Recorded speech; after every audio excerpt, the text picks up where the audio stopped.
L'armée française a été accusée mercredi de préférer un fabricant chinois à une traditionnelle entreprise du Tarn pour sa commande de pulls, provoquant une polémique politique.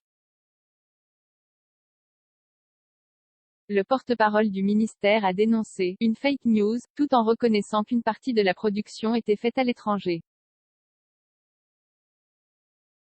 Arnaud Montebourg, candidat à la présidentielle, dénonce des délocalisations maquillées sous couvert de marque française.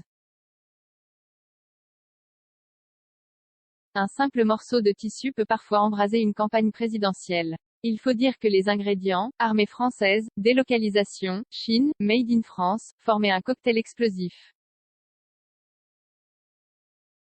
Cette semaine, l'armée française a été accusée de préférer un fabricant chinois à une traditionnelle entreprise du Tarn pour sa commande de pulls.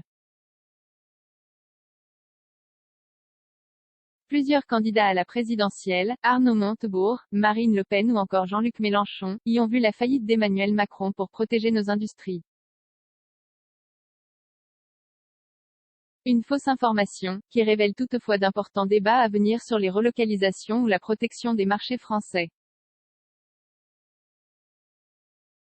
Retour sur cette polémique. Avec Macron, nos impôts subventionnent les délocalisations. L'affaire commence par un article du site France Bleu, publié mercredi, en marge d'un déplacement d'Arnaud Montebourg dans le Tarn le lendemain et intitulé « L'armée française choisit des pulls chinois plutôt que des pulls made in Tarn ».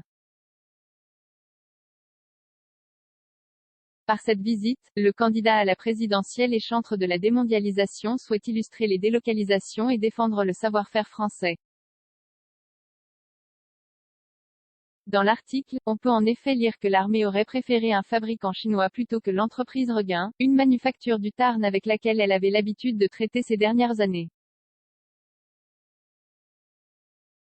Sur Twitter, plusieurs candidats à la présidentielle s'engouffrent dans la brèche. Avec Emmanuel Macron, nos impôts subventionnent les importations chinoises et les délocalisations.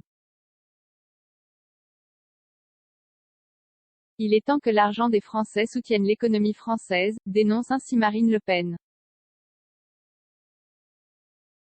Même propos chez Xavier Bertrand, le président Macron organise des expositions pour présenter le Made in France mais laisse notre armée choisir des pulls chinois pour nos soldats. En matière de commande publique, il ne peut y avoir de en même temps, abonde le candidat LR. L'armée française achète des pulls en Chine plutôt que dans le Tarn. Et des militaires chinois ils en vendent aussi? Ce serait moins cher aussi pour des tireurs dans le dos, accuse de son côté Jean-Luc Mélenchon. Une fake news pour l'armée à 6 mois de l'élection présidentielle, l'occasion était trop belle, pointait l'échec du président de la République, qui a fait de la réindustrialisation une thématique de sa future campagne en 2022. Mais l'armée dément vertement l'information concernant le marché chinois. Sur Twitter, le porte-parole du ministère, Hervé Grandjean, dénonce jeudi une fake news. Il confirme bien que l'entreprise Regain n'a pas obtenu l'appel d'offres, mais assure que le contrat, mené conformément au Code de la commande publique, a été remporté en septembre 2020 par deux entreprises françaises, Saint-James et Léo Minor.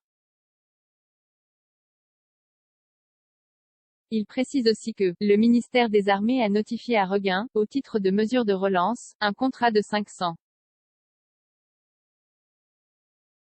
000 € pour la fourniture de 15 000 chandails. Contacté par BFM Business jeudi, le patron de Regain tente d'ailleurs d'éteindre la polémique, assurant garder de bonnes relations avec l'armée française.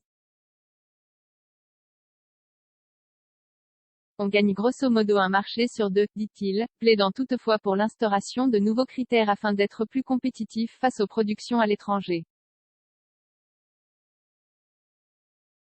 Des délocalisations maquillées sous couvert de marque française, mais l'affaire du Poolgate ne s'arrête pas là. Arnaud Montebourg persiste et signe le jour même, dénonçant des délocalisations maquillées sous couvert de marque française. Car si Saint-James et Léo Minor sont bien implantés en France, une partie du textile est produite à l'étranger. La confection est faite soit en France, soit au Maroc ou en Tunisie, reconnaît sur Twitter le porte-parole des armées, sans plus de précision. Arnaud Montebourg a donc bien levé un lièvre. Ce n'est pas la Chine, mais ce n'est pas la France. Léo Minor n'a aucun site de production en France, il s'agit bien d'une délocalisation massive, assure François Coq, porte-parole du candidat. Cette affaire intervient après le remplacement du FAMAS par un fusil fabriqué en Allemagne, des pistolets autrichiens ou de l'abandon de Manurin, industrie de munitions, à un groupe émirati. Il est temps de défendre notre industrie et nos savoir-faire, ajoute-t-il. Un groupe de 8 parlementaires, sous l'égide de Marie-Noëlle Lienemann, sénatrice et soutien d'Arnaud Montebourg, a écrit ce vendredi à la ministre de la Défense pour obtenir des informations sur le marché d'approvisionnement en pullover pour les armées et, en particulier, sur la part de la production réalisée, hors de France. Sur Twitter, le porte-parole des armées assurait de son côté que 78% de nos fournisseurs pour l'habillement sont français, et la moitié sont des PME et des TPE, sans toutefois préciser si ces entreprises délocalisent ou non leur production. Contacté par 20 minutes, le ministère n'avait pas répondu à nos questions ce vendredi en fin d'après-midi. Emploi Hauts-de-France, l'essor du textile, Made in France, manque de bras.